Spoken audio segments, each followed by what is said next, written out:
the children reported missing, we've had a number of key assets in the area. About 100 patrol officers, JFRDs, USAR teams are out here with us. We currently have about 150 investigators focused out here today.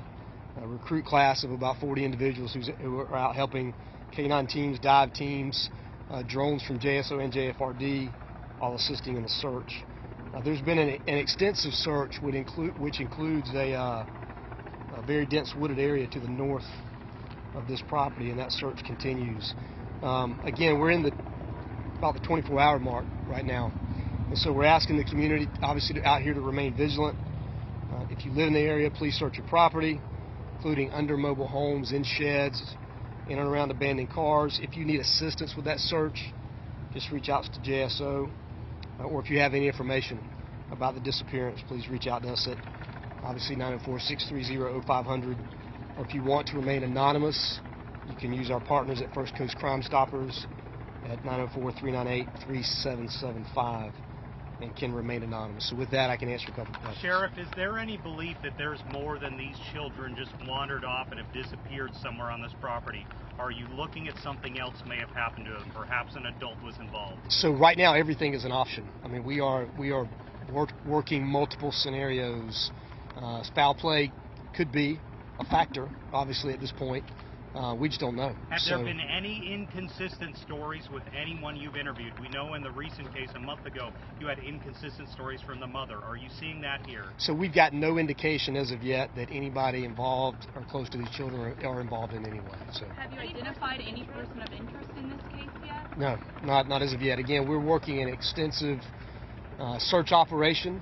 We're also looking at any potential foul play scenarios. A lot of things are at play right now, but no, we have no person of interest. Sex predators or sex offenders? We've done absolutely, yeah, we've done all that. There's been a couple in here that we've been in heavy contact with, and we are actually have a radius of a few miles that we're talking and addressing sexual predators. Can you speak to whether or not both parents were home? Family members say they were both in the home and that they do live here. Yeah, both were home and both did live here. Have crews found anything? All these assets out here, have they found anything? So we have found nothing as of yet. So that's why we're asking right now for the community, again, to remain vigilant. Anything at all that you see that may be out of place, whether you believe it's connected to this or not, just reach out to us and let us know. Let us figure that out. But we really do need the tips and the assistance from the community out here. We've got a heavy focus in the trailer park today, obviously, and it's extended into the wooded area. But at this point, you know, we'll take anything we can get. How are you and your crew feeling now that we're after the Williams and now this? I'm coming right on top of each other, missing kids. Yeah, well, look, right now we're focused on the effort at hand, and that's finding these two, missing children. So, we want to make sure, again, we're engaging the community at every step and using every resource available to us. It's worth mentioning, again, state and federal partners, our regional, local partners, everybody's weighing in to help. And to clarify, the family has been cooperative throughout absolutely, this whole process. yeah, what have absolutely. they been like to deal with in this?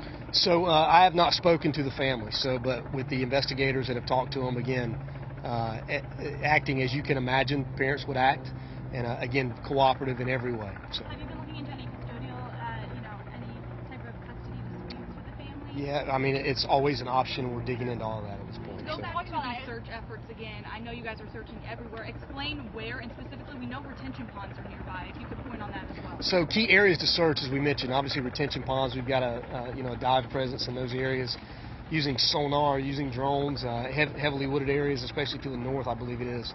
We're doing a lot of searching in that area, but abandoned cars. There's a significant number of abandoned trailers in this complex that we're looking at. So again, they're 5 and 6. So if they did walk away, think about that. But anything in the area that would attract children potentially to play, any of those things. We're looking at manhole covers, we're looking at lift stations. I mean, so anything you can think of, we've at least touched it once already, and we're expanding that now as we speak. History of domestic violence, and as far as the parents go, are these two parents that live together in the same? So my understanding is the two parents do live together. I don't have a record of a history of domestic violence at this point amongst the parents. Is there any working surveillance video in this facility? So we're looking to pull everything that we can find. So there's a little bit, and we've pulled what we have found so far, and we're continuing to look for that. So again, anybody in and around the area has a home surveillance system.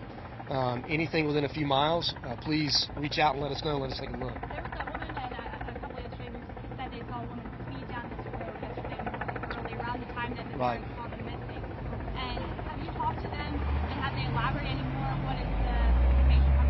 So we've had investigators and people talk to them. I don't know where we are with that as of yet, but we're looking into that as well. So, one more question. When will you give up?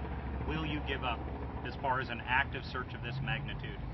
So we're not going to talk about when we give up right now because we're actively engaged in the search. So when we run out of every single lead, then we'll reevaluate where we go from there. But right now, I mean, our focus is pulling out all the stops, getting all the help we can, and making sure that we search this particular grid, and we're going to stay focused on that until we have some good results. Anything else? All right, thank you so much. That was Sheriff Mike Williams giving an update on the Amber Alert for the two missing children you see there, just 5 and 6 years old. That's Bri'ya and Braxton Williams.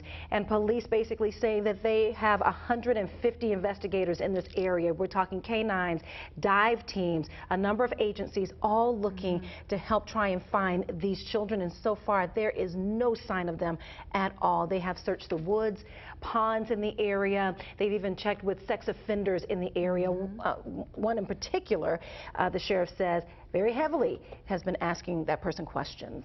Action News Jack's Elizabeth Page, she has been there asking those questions for you about this. Elizabeth, the big, I think, message that I got from this is that really nothing is ruled out here, and they have looked just about everywhere for these kids.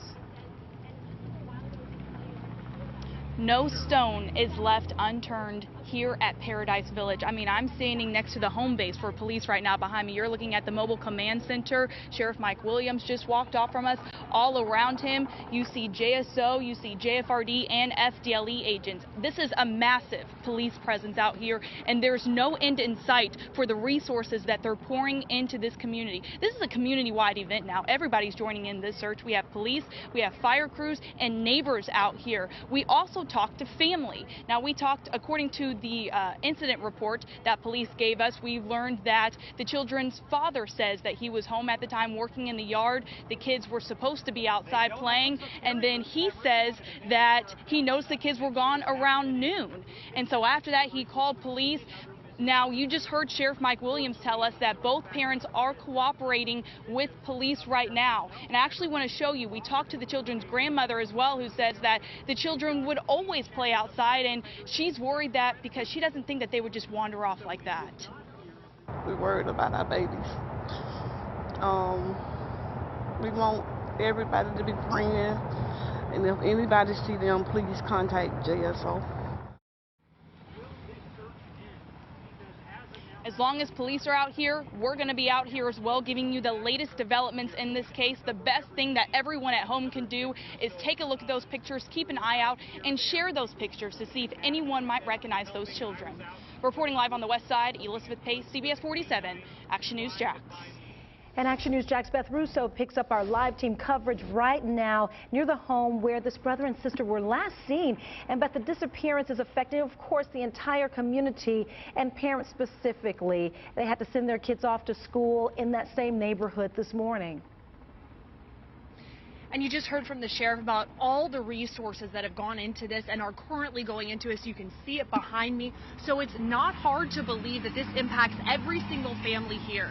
I want to walk you over here really quick. This is the lot where those children went missing from. But I can tell you this is something that is impacting and being felt by this entire community, especially those who have children.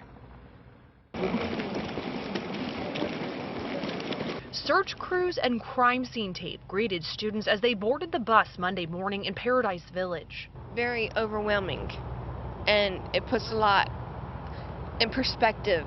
Parents tell me they haven't stopped thinking about Bri'ya and Braxton Williams since Sunday, when Action News Jax told you the 5- and 6-year-old sister and brother disappeared from the front yard of a home. It's different and scary at the same time, because if it can happen to them little kids, it could happen to mine.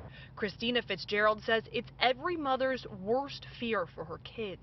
This is your home. If you can't be safe in your home area, can't be safe anywhere. The investigators, firefighters, and state police swarming the neighborhood have kids on edge, especially as they head to school. He was scared when he saw the tape, and then when they were rolling out the plastic stuff, he got scared. So it's making him uneasy. And it's all like, I want to calm him down.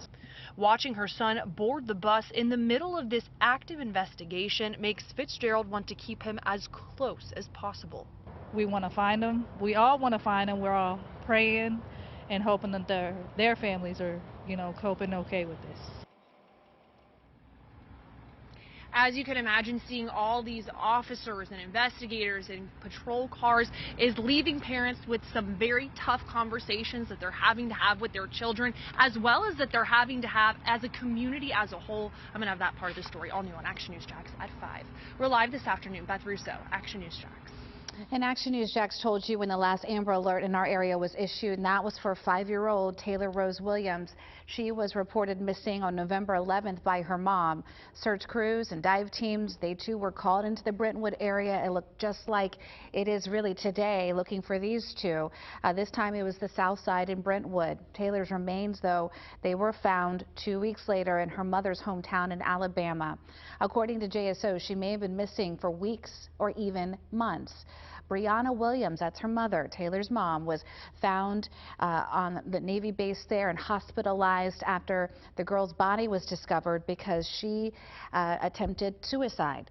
Right now, she is sitting in the Duval County Jail facing child neglect charges and lying to police. She is due back in court next month.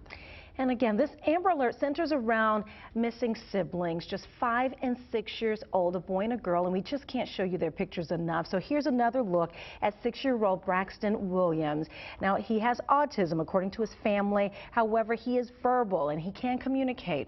And then you have Bri'ya Williams, just 5 years old. We're told that she was last seen wearing a gray sweatshirt with multicolored writing on it. Now, as police continue to search that neighborhood, you can count on Action News Jax to be there as well. We will bring you any late-breaking developments as soon as they happen on TV and our live streams. And also, be sure you have the Action News Jax mobile apps free in your app store. And in the Action News Jax First Alert Weather Center, we're tracking a beautiful day today, but the rain returns because of a cold front. All the details in the Action News Jax First Alert forecast. And another look here at the missing siblings, if we can, before we go to break. This is Bri'ya Williams and also Braxton. They are still out there this morning. We just heard minutes ago, JSO says they could be anywhere right now. No indication of where they are. We'll be right back.